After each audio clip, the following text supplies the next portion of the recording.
좌우 옆분과 인사 나눕니다. 사랑합니다. 축복합니다. 아직 안 끝났는데요. 하나 더 있습니다. 사랑합니다. 축복합니다. 미리 크리스마스 인사입니다. 미리 크리스마스입니다. 또 화이트 크리스마스입니다. 자고 나니까 눈이 왔어요. 얼마나 좋은지. 그런데 또 걱정이 되는 것은 눈이 녹으면 더러울 것 같다는 생각이 듭니다. 자, 오늘 말씀을 통해서 함께 은혜를 나눈 것은 모든 인간을 사랑하시는 하나님이라고 하는 제목을 가지고 지난주에 이어서 계속 말씀을 드리려고 합니다. 애굽의 바로왕 많이 들어서 아시겠습니다만은 바로왕 그러면 떠오르는 게 뭘까요? 아주 고집세고, 그리고 교만하고, 잘난 척하고, 자기가 신인 것처럼, 신도 아닌 게 신인 것처럼 이렇게 거들먹거리는 아주 악한 사람의 대표적인 대표성을 가지고 있는 사람이라고 볼 수 있다라고 하는 것입니다. 그렇게도 하나님의 엄중한 경고를 내리고 9번째에 걸쳐서 하나님의 재앙을 퍼부었는데도 불구하고 바로는 계속해서 꼼짝하지 않고 굴복할 기미가 보이지 않았던 거죠. 그래서 하나님께서는 마지막 재앙을 내리시기를 이미 경고를 하셨지만 이미 백성들에게 예고를 했고, 애굽 백성들에게 예고를 했고, 바로 왕에게도 예고를 했습니다. 그래서 결국 깊은 잠든 고요한 정막만이 흐르고 있는 밤에 1월 14일 밤에 깊은 밤에 취했을 때 하나님께서 죽음의 천사들을 전부 다 각 가족마다 파송을 합니다. 보낸죠. 그래서 하나님이 보내신 죽음의 천사들이 집집마다 이제 방문하게 되는데, 하나님의 말씀을 듣고 하나님의 말씀을 따라 믿음으로 순종하여 어린 양의 보혈의 피를 좌우의 문설주에 바르고 임방에 바른 각 가정들은 전부 다 죽음의 사자가 지나갔습니다. 근데 반대로 좌우의 날선, 다시 말한다면 하나님의 말씀을 듣고도 하나님의 말씀을 가볍게 여기고 순종하지 않고 불순종해서 어린 양의 보혈의 피를 좌우의 문설주에 바르지 않는 가정들은 전부 다 바로의 장자들 위시해서, 그 다음에 애굽의 귀족들이나 그리고 또한 평민들이나 그리고 그 가정의 노예들의 장자들이나 그리고 모든 생축의 가축들의 초태생들은 전부 다 죽어버렸습니다. 하나님이 심판을 내렸다는 거죠. 그러므로 아무리 지위가 높은 사람일지라도, 아무리 지위가 낮은 빈약하고 노약한 노예일지라도 바로 어린 양 예수 그리스도의 보혈에 덧입지 않으면, 십자가의 보혈에 덧입지 않는다고 한다면 바로 하나님의 진노를 피할 수가 없다라는 것을 단적으로 보여준 모델이었다라는 것을 보게 됩니다. 여기에는 바로 하나님의 진노에 피할 수 없는 사람들이 어떤 사람입니까? 그 사람이 노벨 평화상을 받았다 할지라도, 그 사람이 다른 사람을 대신해서 정말 죽어줬던, 목숨을 내던졌던 살신 성인일지라도, 이 땅에 살아가면 단 한 번이라도 바로 남에게 해를 끼치지 않고 착하게 살아간 사람일지라도 바로 어린 양 대신 예수 그리스도의 보혈에 덧입지 않으면 모두 지위 고하를 막론하고 결국 하나님으로부터 진노를 피할 수 없다라고 하는 것을 바로 여기에서 보여준 6월절 사건을 통해서 보여준 그 모델이라고 하는 것을 보게 된다는 거죠.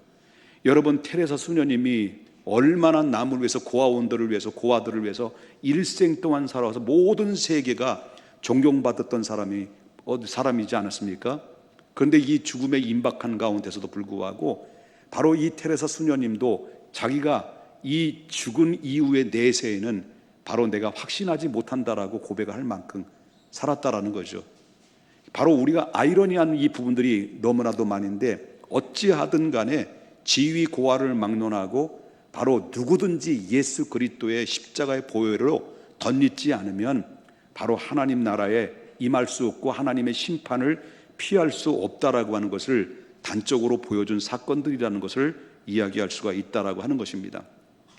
자, 그러나 반대로 하나님의 어린 양의 예수 그리스도의 보혈로 피를 보혈로 덧입은 사람들은 왕이 되었던 죄수가 되었던 바로 신분 지위 고하를 막론하고 바로 예수 그리스도의 피를 덧입은 사람들은 바로 다 하나님의 심판을 피할 수 있고 하나님의 은혜로 구원받을 수 있는 은총과 특권을 부여받았다라고 하는 것입니다.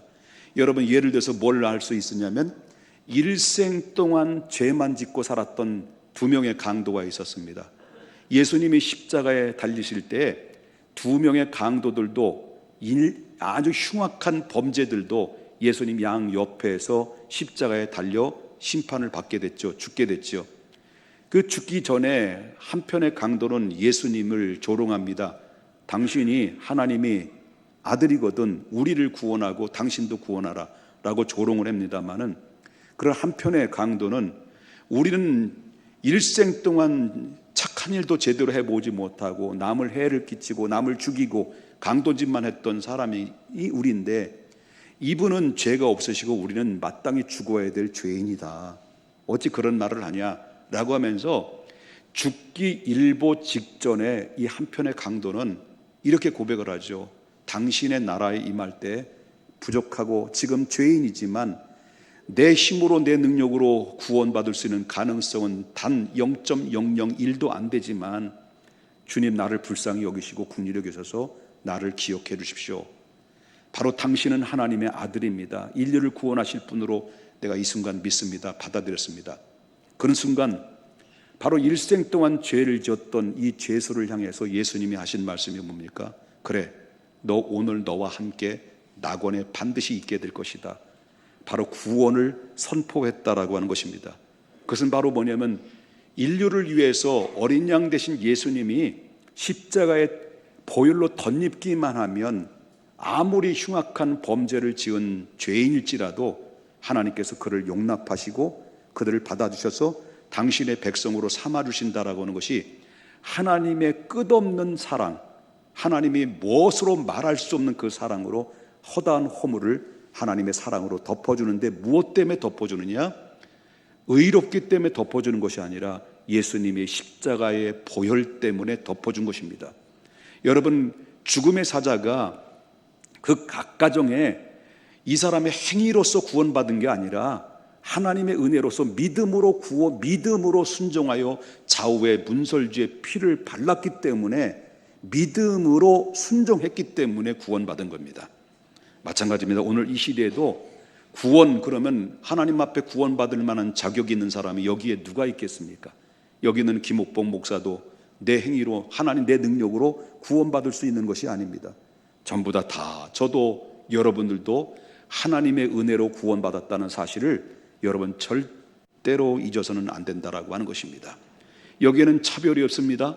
오직 보혈의 긍휼을 함을 입은 하나님의 십자가의 보혈에 덧입은 사람들은 바로 차별이 없는 것입니다. 그래서 여러분 알다시피 바울 사도는 로마서 10장 12절에 말하기를 유대인에게나 헬라인에게나 바로 차별이 없느니라고 말씀하십니다. 구원 하나님의 대상자는 누구든지 구원의 대상자로 하나님께서 차별이 없이 하나님의 받아주실 준비가 다 되신 분이 누구냐? 하나님의 포근한 사랑이 그 안에 들어있다는 것을 보게 된다라고 하는 것입니다. 여러분 알다시피 결국은 무엇입니까? 바로는 꿈쩍도 하지 않았던 바로가 10번째 재앙, 자기 아들이 죽었어요. 그것도 큰아들이 죽었어요. 바로 정신적인 지주고 가문의 바로 영광이라고 할 수 있는 큰아들이 죽었어요. 그리고 자기 아들만 죽은 게 아니에요. 거기에 아들도 죽었고요, 장자가 죽었고요, 애굽의 가정에 전부 다 각 가정마다 장자들이 다 죽었어요. 이 충격은 얼마나 컸을까요? 말할 수 없는 충격이 임했을 거예요. 그만큼 애굽의 전역의 인구수로 통계를 따져보면은 그 장자들이 죽어져 나간 사람들이 100만 명이 넘었다는 거예요. 학자들이 말합니다. 그러면 애굽의 전 지역에, 이거는 소설이 아닙니다. 실질적으로 있었던 사건이기 때문에 그렇다는 거예요. 전 애굽의 전 지역에 모든 애굽의 백성들은 여기저기 여기에서 바로 통곡의 눈물의 소리가, 통곡의 곡소리들이 빗발쳐 흐르게 되는 상황에 놓여 있으니까 여러분, 바로는 충격을 받지 않을 수가 없는 거죠. 그래서 결국 어떻습니까? 두 손 두 발 다 들고 급하게 바로는 바로 모세와 아론을 부릅니다. 그리고 선포합니다. 추방 명령을 내립니다. 아니, 영원한 추방 명령을 내립니다. 다시 보지 말자 라고 하면서 너희가 믿는 하나님께로 가라 라고 하면서 추방 명령을 내리게 됩니다. 드디어 그 명령에 따라서 이스라엘 백성들은 그의 조상 아브라함에게 약속하신 바대로 바로 430년 만에 어떤 일이 벌어집니까? 애굽 땅 노예 생활을 다 청산하고 결국 약속의 땅 가나안 땅을 향해서 이제 첫 출발이 시작이 되는 것입니다. 이 말씀이 12장 37절부터 38절에 언급을 하고 있습니다. 12장 37절에 뭐라고 나오냐면 이스라엘 자손이 라암셋을 떠나 숫곳에 이르니 유아 외에 보행하는 장정만 몇만 명이라 했죠? 60만 명가량이라. 그러면 그때 나온 장정들만 60만 명이라고 한다면 여러분, 그 430년 전에 이스라엘 자손들이 그 애굽으로 들어온 지 몇 명이 정도 되냐면 70명이었습니다. 약 70명이 들어와 가지고 430년 만에 몇만 명이 된 겁니까? 남녀노소 따지면 200만 명입니다. 200만 명. 평택 시민이 50만 명이 넘는다 그러네요. 그럼 평택 시민보다도 엄청난 수를 가지고 한 국가가 형성이 돼서 나온 거죠. 나왔는데 이런 가운데 나올 때는 그냥 나온 게 아니었어요. 여태까지 430년 동안 품값을 받지 못했잖아요. 품값을 받지 못했던 것까지 전부 다 애굽 사람들로부터 전부 다 받아낸 거예요. 하나님이 그들의 마음을 움직인 거예요. 애굽 사람들을. 그래서 결국 어떻습니까? 나올 때 금가락지, 은가락지, 뭐 금, 은, 폐물들을 애굽 사람들이 전부 다 내준 거예요. 전부 다 내준 거예요. 장자 잃어버렸죠. 정신없지요. 어떨 길에 내줬는지 모르지만 다 내준 거예요. 그리고 그뿐만 아닙니다. 바로 소, 염소, 뭐 양, 가축들, 낙타 이런 모든 가축들은 전부 다 데리고 나온 거예요. 그래서 그들은 이제 드디어 가나안 땅에 나온 거죠. 나오기 전에 하나님께서 뭐라고 말씀하시냐면 오늘 본문에 보면 반드시 너희는 지금부터 이 상황을 잊어버려서는 안 된다. 바로 애굽으로부터 너를 구원한 것은 나 여호와다.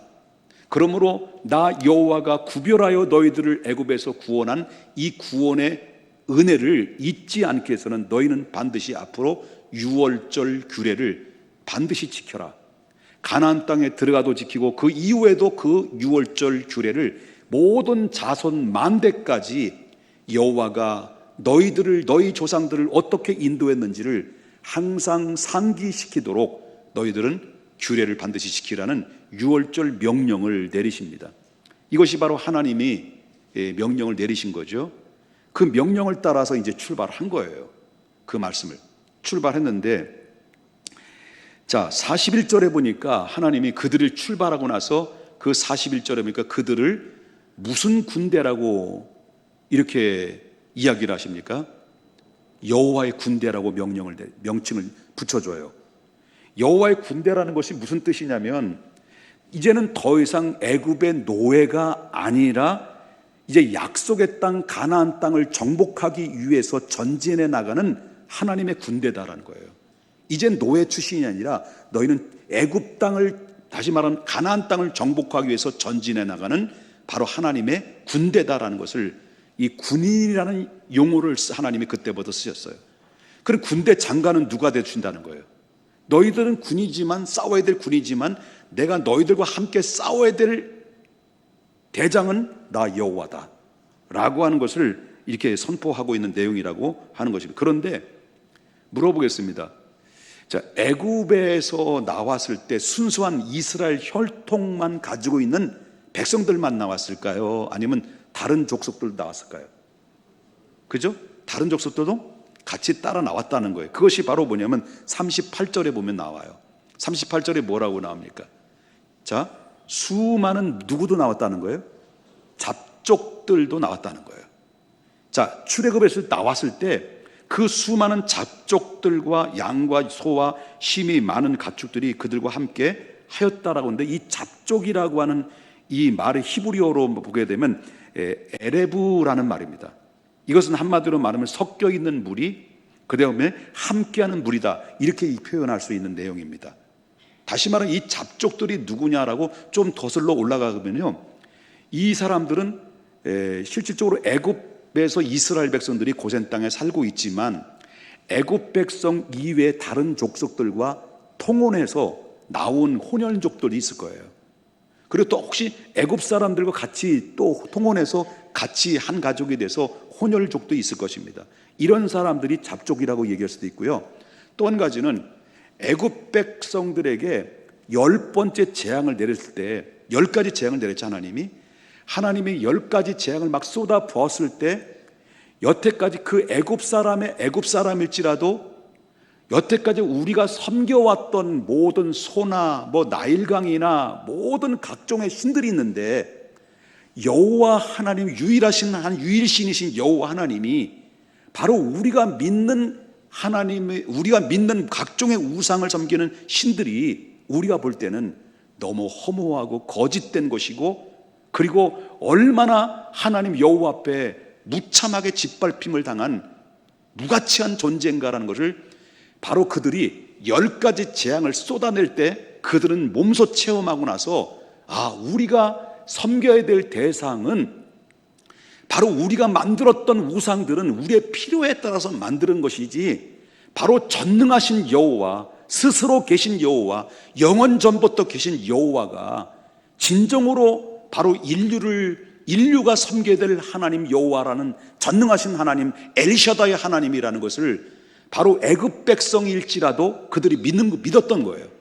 그래서 이제 우리가 믿는 신이 허무한 것이고 이스라엘의 하나님이 우리의 하나님으로 내가 믿어야 되겠다라고 그들은 확신이 들기 시작하면서, 당신들이 나갈 때 우리도 함께 따라가면 안 됩니까? 라고 그 애굽 백성일지라도 하나님을 믿는 백성들이 그렇게 요구했을 때, 그때 모세를 통해서 그럼 함께 동참하자 해서 그들이 함께 동참하는 거죠. 그러니까 혼혈족들과 통혼해서 얻은 혼혈족들과, 그 다음에 또 한 가지는 애굽 백성일지라도 하나님의 심판을 내리는 것을 보면서 전능하신 하나님이 우리가 믿음의 대상이라고 바로 하나님을 믿고, 그리고 그 애굽 백성이 하나님 이스라엘 백성들 나올 때 같이 덩달아서 따라 나온 사람들을 가지고 통칭해서 이런 사람들을 뭐라고 얘기했냐면 잡족이다, 이렇게 얘기했다는 거예요. 이해되시면 아멘 하십시다. 자, 그런데 이 주목해 볼 만한 것이, 이 잡족이라고 하는 것은, 잡족이라고 얘기했는데 이 본문에 보게 되면 함께 따라 나왔던 이 이스라엘 백성들에게 여호와의 군대라고 말하는데, 이 잡족들도 나중에 보니까 뭐라고 불러줬냐면 여호와의 군대에 함께 속해 있는 자라고 같이 인정을 해줬다는 거예요. 이스라엘 백성, 순수한 혈통만, 이스라엘 백성만 여호와의 군대라고 이야기하지 않고 잡족들을 포함하여 이스라엘 백성들을 전부 다 뭐라고 얘기했냐면 여호와의 군대라고 인정을 하나님이 하셨다라고 하는 것입니다. 그렇다면 이방 잡족들이 어떻게 해서 바로 이스라엘 백성과 동일하게 여호와의 군대라고 이렇게 불림을 받았겠느냐라고 하는 것입니다. 여기서 우리가 하나님께서 우리 인생들에게 베풀어 주시는 구원의 범위와, 그리고 또한 은혜의 한계를 여기서 엿볼 수가 있다라고 하는 것입니다. 그렇다면 하나님의 구원의 범위와 은혜의 그 한계가 어디 있을까요?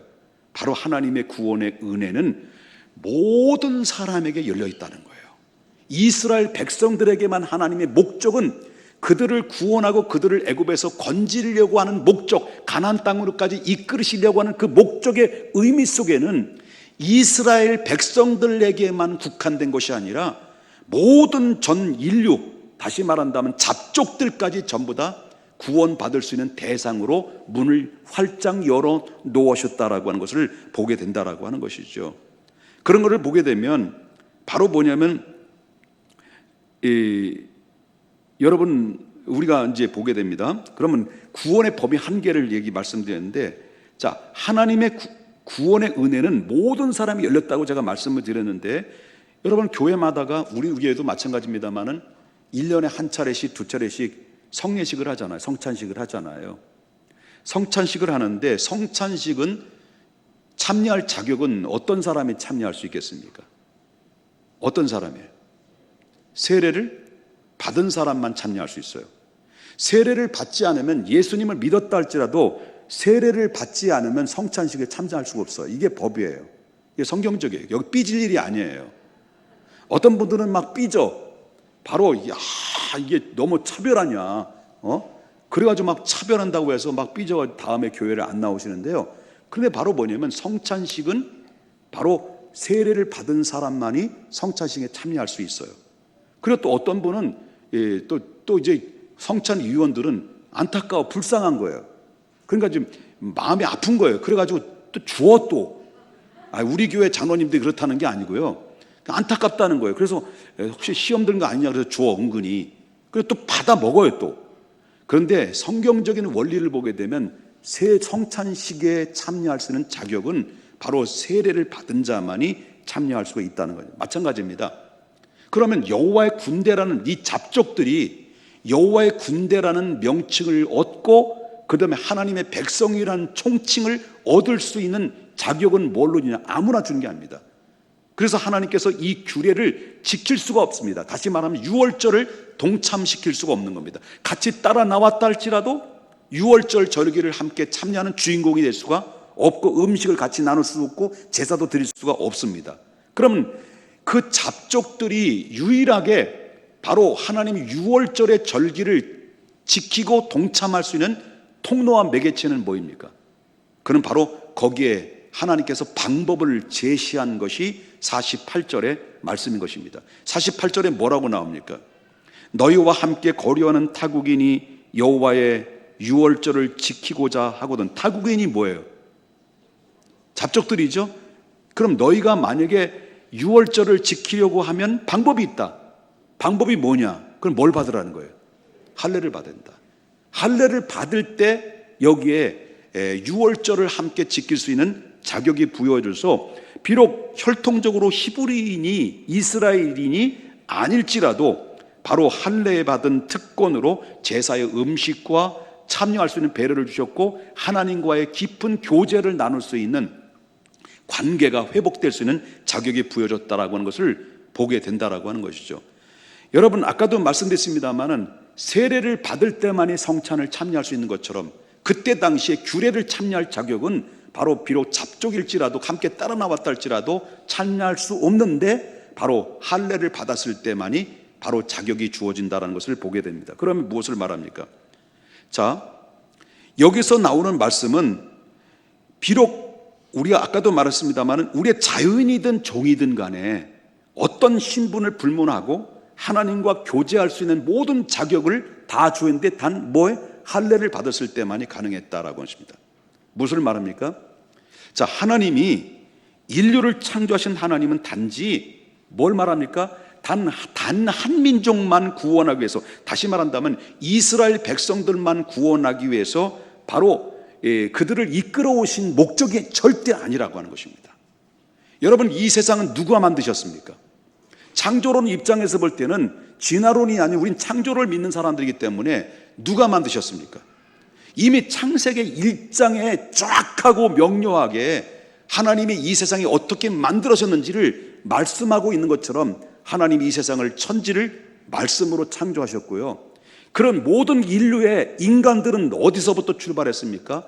바로 하나님이 당신의 형상을 따라서 흙을 빚어서 하나님의 창조한 만물의 영장으로 하나님이 지으셨다라고 하는 거죠. 믿으십니까? 자, 그런데 이 인간이, 최초의 인간이 하나님을 버림으로 하나님의 말씀을 믿지 못하고 외면함으로 말미암아 하나님 앞에 죄를 져서 에덴에서 쫓겨났습니다. 단순히 아담과 하와가 에덴에서 쫓겨난 것으로 끝난 것이 아니라 하나님께 불순종함으로 말미암아 인간에게는 세 가지 죽음이 찾아왔어요. 하나는 바로 육체의 죽음입니다. 두 번째는 영적인 죽음입니다. 세 번째 영원한 죽음. 한 사람의 죄를 범함으로 죄가 세상에 들어왔고 죄가 세상에 들어옴으로 말미암아 모든 인류가 심판이 찾아왔다라는 것이 하나님의 선포였다라고 하는 것입니다. 하나님은 속성은 여러 가지 속성이 있습니다. 신학에 보면은 공유적 속성, 비공유적 속성이 나오는데 하나님의 속성 중에서는 크게 두 가지를 대표성을 얘기한다고 한다면 하나님은 공의의 하나님입니다. 두 번째는 하나님의 사랑의 하나님입니다. 그 하나님 안에는 공의가 들어있고 사랑이 들어있는데, 공의적인 입장에서 볼 때는 하나님의 죄를 진, 하나님의 말씀의 명령을 어기고 죄를 져서 바로 에덴 동산에 쫓겨난 이 모든 인류, 이 대표성을 가진 아담 이후의 모든 인류는 하나님 누구도 예외 없이 하나님의 공의적 심판에서 볼 때는 반드시 벌해야 하셔야 됩니다. 심판하셔야 되는 것입니다. 근데 하나님 안에는 또 뭐가 있습니까? 사랑이라는 것이 있습니다. 그렇기 때문에 하나님이 비록 죄로 인하여서, 인류가 죄로 인해서 심판은 받아 마땅한 존재임에도 불구하고 하나님의 사랑으로 볼 때는 이들을 바로 구원할 방안을 하나님이 찾으셔야만 하는 것이 하나님의 사랑입니다. 하나님의 고민인 거죠. 공의적인 입장에서 볼 때는 반드시 이 하나님 앞에 범죄한 인간들을 심판하고 범죄를 저지른 인간들에 대해서 심판을 내려야 되는 것이 공의적인 입장이다. 그런데 하나님의 사랑은 아닌 것입니다. 그러니까 이 죄된 인간을 심판하자니 뭐가 걸리는 거예요? 하나님의 사랑이 걸리고, 하나님이 무조건적으로 용납하자니 뭐가 걸리는 거예요? 공의가 걸리는 거예요. 이게 서로, 죄송합니다. 이 두 속성이 하나님 안에서 서로 스파크 현상이 이릅니다. 충돌이 임하죠. 그 고민 끝에 하나님의 뜻이 하늘에서 정한 것이 뭐냐? 하나님의 품속에 계셨던 하나님이 직접적으로 사람을 입고 이 땅에 오셔서 인간을 대신해서 공의의 심판을 대신 받으시고, 사랑으로 모든 인류에게 누구든지 저를 믿으면 다 구원받을 수 있는 기회를 하나님이 준비해 놓으신 것이, 그 뜻이 하늘에서 이루어진 것입니다. 그래서 하나님의 구원의 대상은, 그래서 구원하시기 위해서 구체적으로 행동화했던 것이 바로 뭐냐면 하나님 인류 속에 아브라함을 먼저 택하시고 아브라함을 통해서 약속하신 거죠. 아브라함아, 하늘 봐라. 하늘의 별처럼 너희 민족이 이렇게 창대하게 될 것이다. 땅 봐라. 바다의 모래알처럼 너희 후손들이 이게 창대하게 될 것이다. 내가 너로 인하여 모든 전 인류의 민족들이 다 복을 받게 될 것이다 라는 하나님의 구원의 모든 프로젝트를 아브라함에게 던지죠. 아브라함은 이삭을 낳습니다. 이삭은 야곱을 낳습니다. 야곱이 70명이 애굽에 들어가서 430년 동안 살아서 200만 명의 국가가 됐습니다. 그 이스라엘을 통해서 하나님은 뭡니까? 예수 그리스도를 이 땅에 보내시고 예수 그리스도를 통해서 전 인류를 구원하시고 하자는 하나님의 프로젝트가 이미 다 준비되어 짜여져 있는 상태 속에서 있었다라는 거죠. 그렇기 때문에 하나님의 구원의 계획은, 목사님 왜 설교할 때 이스라엘만 자꾸 이야기합니까? 아닙니다. 이스라엘 얘기하는 것은 이스라엘이 아니면, 이스라엘을 통하지 않으면 구원이, 역사는 이루어지지 않았기 때문입니다. 그래서 하나님께서는 이스라엘 민족만 국한된 것이 아닙니다. 우선 잡족들이 유월절에 참여할 수 있는 유일한 길을 하나님이 다 열어놓으셔서 모든 세계가 다 하나님을 믿도록 하는 것이 하나님의 목적이었다는 거죠. 그렇기 때문에 저와 여러분이 예수를 믿는다는 것, 기독교를 선택했다는 것, 여러 종교들 중에서 내가 기독교를 선택한 것이 아니라는 것입니다. 여러분요, 종교는 없는 거예요. 종교는 사실상 나 종교인이 아니야. 나는 사람들이 나를 종교인이라고 말하는 종교인이 아니에요. 종교는 없는 거예요. 여러분, 모든 종교들 중에서, 여러 종교 중에서 내가 하나를 선택한 것이 기독교가 아니라는 거예요. 오직 우리가 유일한 신은 다른 이름으로 구원받을 이름을 주시지 않았어요. 여호와 하나님 한 분밖에 없는 거예요. 그래서 그분을 믿지 않으면 구원이 없는 거예요. 다른 종교에 구원 없어요. 없단 말이에요. 없단 말이에요. 이게 성경에서 나오는 얘기예요. 제 말이 아닙니다. 아닙니다. 다른 이름으로 구원 얻을 수 있는 길이 아닙니다. 그러므로 말미암아 구원받을 수 있는 유일한 통로는 여러 종교를 하나님이 만들어 놓고 다운화주의, 내가 선택하면 바로 선한 일을 하고 그 선택한 종교를 잘 믿으면 좋은 데 간다. 절대 그렇지 않습니다. 절대 구원받지 못합니다. 누구든지 어린 양 되신 예수 그리스도의 십자가의 보혈에 덧입지 않으면 누구든지 예외 없이 구원받을 수 없어요. 그러나 누구든지 예외 없이 예수 그리스도의 보혈의 어린 양 보혈의 피로 덧입은 사람들은 누구든지 예외 없이 구원받을 수 있는 길을 활짝 열어놓으신 것이 하나님의 사랑이라고 하는 것을 믿으셔야 될 줄 믿습니다. 예외 없습니다. 그래서 여러분 보십시다. 성경에 보게 되면 요한복음 7장 37절의 명절 끝날에 곧 큰 날에 예수께서 서서 외쳐 이르시되 뭐라고 합니까? 뭐라고 그래요? 누구든지 목마르거든 내게로 와라.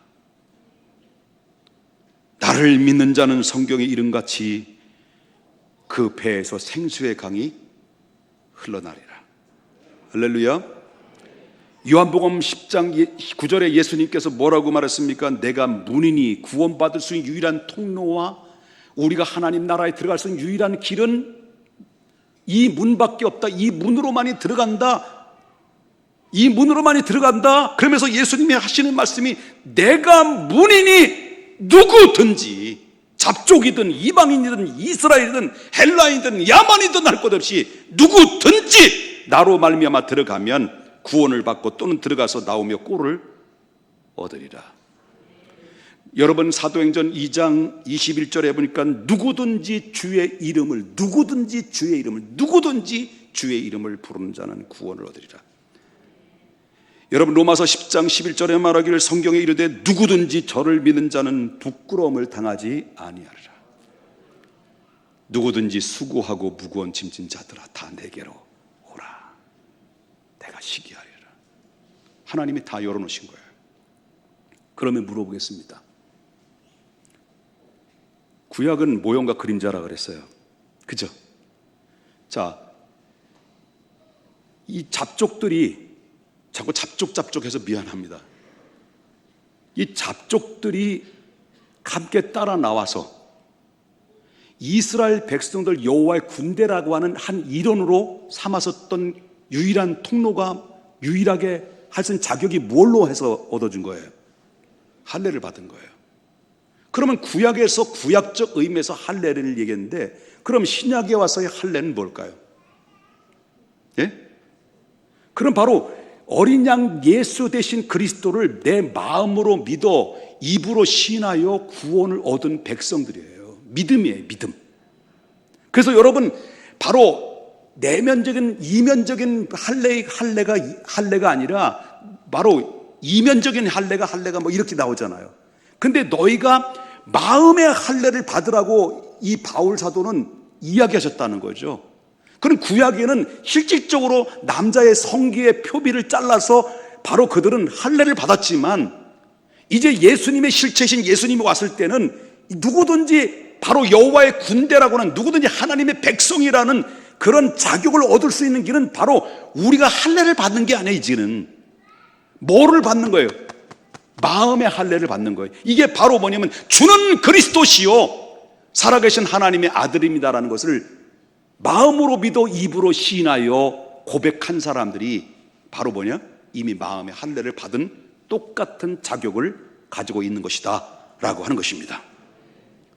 믿습니까? 그러므로 누구든지 하나님의 구원의 대상은 다 열어놓으신 거예요. 이 땅에 사는 날 동안 여러분의 기회가 주어졌을 때 여러분 이 땅에 사는 날 동안 하나님이 주어진 기회에 여러분 예수 그리스도를 영접하고 예수 그리스도를 믿지 않으면 구원받을 수 없습니다. 아까도 단언코 얘기하는데 우리가 믿는 기독교는 여러 종교에서 내가 선택한 게 아니에요. 모든 종교는 바로 뭐냐면 자기들이 만들어 놓은 것입니다. 필요에 따라서 만들어 놓은 것입니다. 유일하게 우리를 구원 얻을 수 있는 유일하게는 다른 이름으로 주시지 않습니다. 예수 그리스도.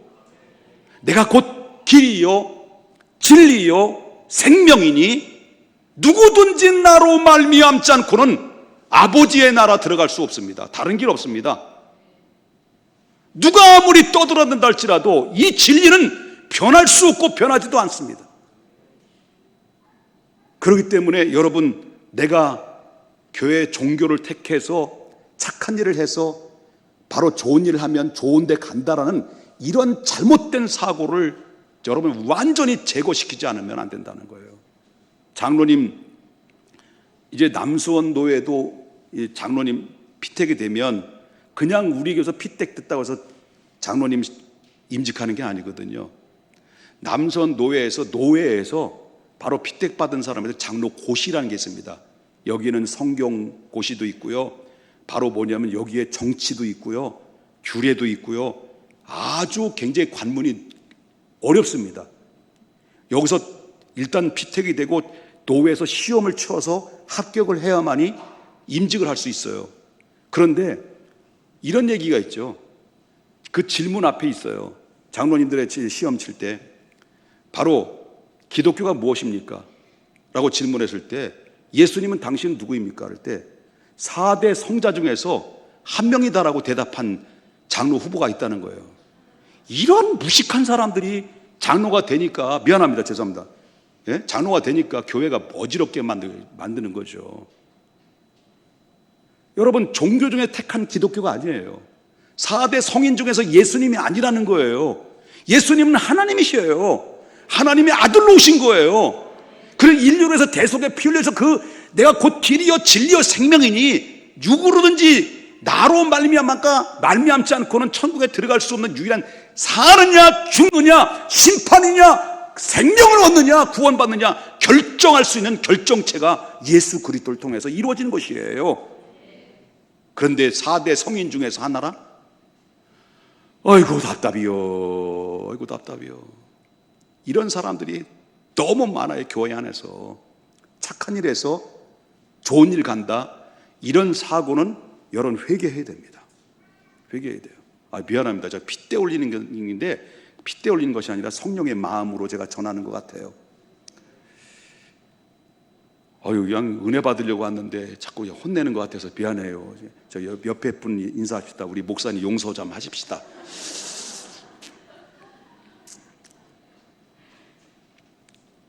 귀 있는 자는 성령이 하시는 말씀을 들어야 됩니다. 한 가지 꼭 기억하십시다. 그러면 할례를 받았다고 해서 다 되냐 하는 거예요. 할례를 받았다 다 되느냐? 단순히 남성의 성기에 둘러싸고 있는 표피를 잘라냈다고 수술을 그 자체만으로서 의미하는 것은 아니다. 할례가 바로 할례라는 의미 속에는 바로 뭐냐면 옛날에 가지고 있던 인간의 바로 혈통, 속성, 습관, 잘못된 버릇들을 다 잘라낸다는 의미예요. 마찬가지로 예수 그리스도를 믿는다는 것은 단순히 예수님을 믿는다는 것이 아니라, 바로 믿는 것만이 아니라 에베소서 4장 22절에 너희는 유혹의 욕심을 따라 썩어져가는 뭘 버리라는 거예요? 구습이 뭐예요? 옛날의 습관들, 예수 믿지 않았던 습관들, 옛날의 옛사람, 이것을 벗어버리는 거예요. 이게 바로 우리가 해야 돼요. 그러면 물어보겠습니다. 여러분이 받은 구원은 누구의 은혜로 받았어요? 하나님의 은혜로 구원받았죠? 그럼 구원받은 자의 삶의 책임은 이제 누가 있는 거예요? 하나님에 있습니까? 우리에 있습니까? 이제 우리가 있는 거예요. 하나님의 구원은, 여러분들이 받은 구원은 하나님의 절대적인 은혜로서 이루어진 일이라면, 이제 우리가 천국 갈 때까지 우리의 믿음을 지키고 살아갈 수 있는 의무와 책임은 내게 있는 거예요. 이걸 우리가 알아요. 그래서 우리는 날마다 우리는 싸워야 돼요. 그래서 우리를 뭐라고 얘기했다고요? 잡족들도 무슨 군대라고 그랬죠? 여호와의 군대라고 그런 겁니다. 그럼 군인은 뭐예요? 군대는 뭐 하는 사람이에요? 대훈이 형제, 해병대, 해병대는 모두 잡는 거예요. 구신들 잡는 거잖아요. 근데 이 세상에는 코로나나 뭐 이런 거 보면 구신들이 너무 많아. 그 해병대가 좀 약해진 거예요. 이 구신들을 못 잡고 있어 지금. 대은아, 많이 잡고 와. 예. 충성. 자, 군인이 뭐예요? 군인이 해야 될 사명이 뭐예요? 싸우는 거잖아요. 그죠? 그럼 우리가 군인이라고 그랬어요. 우리 예수 믿는 사람들이잖아요. 여호와의 군대라고 그랬잖아요. 싸우는 거예요. 그럼 뭐하고 싸워야 되냐? 그때 잡족이나 이스라엘 백성들이 여호와의 군대는 바로 가나안 땅에 전진해서 가나안 땅을 정복하게 싸워야 될 군인들이었다. 그럼 오늘날 우리가 싸워야 될 대상은 누굴까요? 바로 우리의 싸움의 대상은, 상대될 대상은 혈과 육에 대한 것이 아니라 하늘의 권세자들과 땅에 이런 힘 있는 자들과 하늘에 속한 자들과 악한 영들의 대함이라고 이렇게 얘기잖아요. 그런데 여기에는요, 싸워야 될 대상, 주님 나라 갈 때까지 믿음을 소유한 여호와의 군대들은요, 내 자신과의 싸워야 돼요. 뭘 지켜야 됩니까? 성결을 지켜야 되는 거예요. 거룩성을 유지해야 된다는 거예요. 싸워야 돼요. 싸워야 돼요. 비록 할례를 받았다 할지라도 과거의 습관 때문에 조금만 어려우면 옛날이 좋았지. 그래서 나온 유명한 복음성가 있잖아요. 옛날이요. 옛날에 돌아가는 거예요.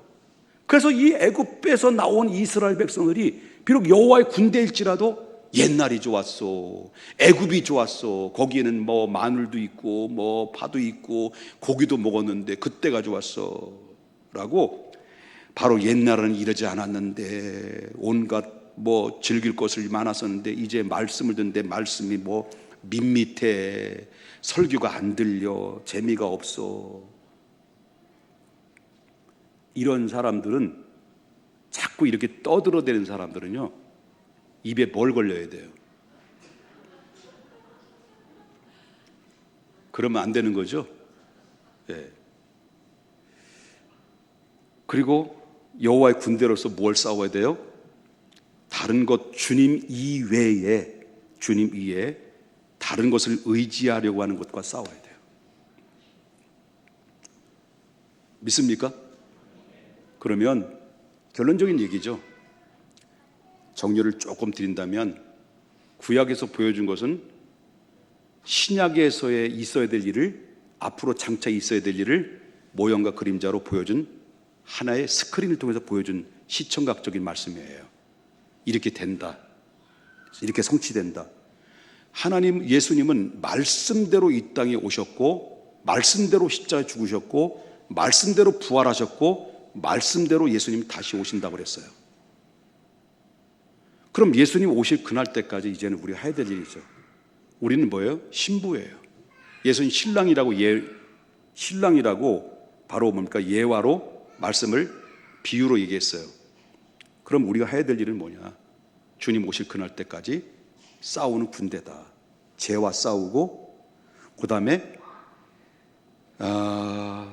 하나님보다도 더 우선되는 모든 각종의 우상으로부터 이제는 싸워야 돼요. 그래서 오직 하나님 바라보면서, 바로 옛날에 70년대, 80년대, 이 말씀 드리고 마치겠습니다. 이 말씀 준비 안 한 건데 한번 얘기 좀 해보겠습니다. 괜히 얘기했네요. 미안합니다. 옆에 분 인사합시다. 목사님 용서하십시다. 옛날에 70년대, 80년대 초반까지만 해도 우리는 못 살았잖아요. 우리 60년대, 50년대 사신 분들 다 아실 거예요. 못 살았단 말이에요. 그러면 외국 근로자들로 많이 떠났어요. 저희 작은 아버님도 사우디아라비아로 건축 노동자로 갔다 오셨는데요. 그러면 외국 근로자로 갔다 오면 거기에 외국의 근로로서 일하면서 우리나라보다 이제 돈을 많이 버니까, 달러로 보니까 한국으로 보내요. 그럼 부인이 그걸, 남편이 피땀 흘려 벌었던 돈을 가지고 이제 다 보내는데, 이제 올 때까지 부인은 사명이 뭘까요? 남편이 보내준 돈을 저축을 차곡차곡 쌓아요. 그리고 남이 먹지 않은 거 안 먹지 않고, 그리고 아껴서 이게 다 우리 신랑이 힘들어서 벌은 돈인데 하면서 정성을 다하면서, 그래서 집도 장만하고, 그리고 또 재산도 이렇게 증식시키고, 이렇게 해서 신랑이 오면 어때요? 신랑이 오면 딱 데려와서 신랑 집으로 들면, 당신이 집을 지은, 당신이 벌어서 얻었던 이 돈으로 이 집을 지었습니다. 그러면 신랑이 뭐 할까요? 이게 어디로 갈까요? 귀로 걸려 있을 거 아니에요. 역시 당신은 정말 나를 외면하지 않고 나를 버리지 않았어. 그러면서 그날 밤 아주 아름다운 밤을 보냈을 거 아닙니까? 그런데 돈을 보냈는데 신랑이 몇 날 며칠 온다고 통보를 했는데, 아니 와보니까, 신랑이 와보니까 아내는 없어진 거예요. 도망가 버린 거예요. 쏙쏙히 보내온 곳마다 이 달러를 바꿔가지고 남편이 돈 벌은 거 가지고 어디 지하에 쑥 내려가서 바로 뭐냐면 제비 한 마리를 만나가지고 춤바람, 그때 춤바람이 엄청나게 셌거든요. 기억하시죠? 그때 70년대 후반 80년대 초반에도요, 딴딴딴딴 따라라라라 딴딴딴딴 따라라라라 이랬단 말이에요. 예? 춤바람이 대단하거든요. 여기에 미쳐가지고 이 논팽이하고 놀아나가지고 돈 다 털리고 와보니까 없는 거예요. 바로 예수님의 재림할 때 이와 같은 마음을 가지고 살아가라는 거예요. 아멘.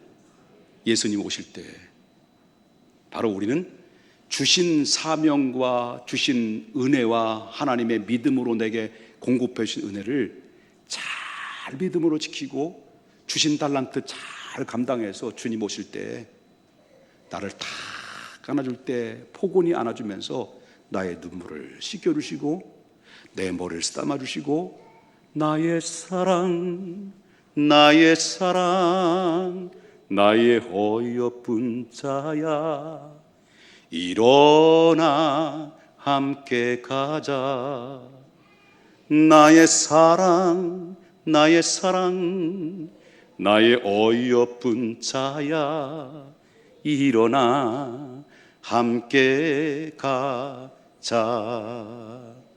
즐거움에 나의 즐거움에 참여하자. 그래서 우리 최후의 승리자가 될 때까지 힘들고 어려워도 버텨야 됩니다. 이겨야 됩니다. 끝까지 믿음을 지켜야 됩니다. 주님 오실 그날 때까지, 주님 내 눈물을 씻겨주실 그날 때까지, 찬란한 영광에 서는 그날 때까지 여러분 절대로 하나님을 버리지 말고 외면하지 말고 끝까지 믿음을 지켜서 최후의 승리자로서 쓰임받는 우리 모두가 될 수 있기를 주님의 이름으로 축원합니다. 거룩하신 하나님 아버지, 주님의 은혜와 사랑을 아버지 하나님께 감사를 드립니다. 오늘 들려주셨던 말씀 오랫동안 마음판에 새기게 해주시고 이 말씀을 자꾸 되새김질해서 마지막 최후의 날 주님 앞에 설 때 부끄러울 것이 없는 하나님의 사람으로 세워지게 하여 주시옵소서. 하나님 앞에 귀한 예물을 올려놓습니다. 10의 1조와 감사 예물과 그리고 헌신을 담아서 드리신 선교 예물이 들어 있습니다. 하나님 아버지요, 주께서 축복해 주시고 하나님 이 땅에서 하나님의 복을 누리면서 그리고 많은 사람들에게 하나님 아버지의 사랑을 공급해 주고 꾸어주고도 남을 수 있는 만큼 30배, 60배, 100배의 축복의 결실이 우리 사랑하는 성도님들 각 가정과 환경 속에 차고 넘치게 하여 주시옵소서. 또한 하나님 마음의 고민과 갈등과 고통 속에 신음하고 있는 하나님의 사람들이 있을 것입니다. 하나님 마음이 불편해서 지금 예배 드리는 것조차도 버거워할 만큼 영적으로 힘들어하는 사람도 있습니다. 그러나 예수 그리스도의 이름으로 다시 일어나게 해주시고 눈을 들어 천지를 지으신 여호와 하나님을 바라볼 수 있도록 인도해 주셔서 연약한 우리의 손을 붙들으시고 일으켜 세워주셔서 다시 힘을 내어 하나님 나라를 바라보는 하나님의 천국의 순례자들이 다 될 수 있도록 은혜를 내려 주시옵소서. 모든 것을 주님께 감사를 드립니다. 그리스도 예수님의 거룩하신 이름으로 축복하며 기도 올리옵나이다. 아멘.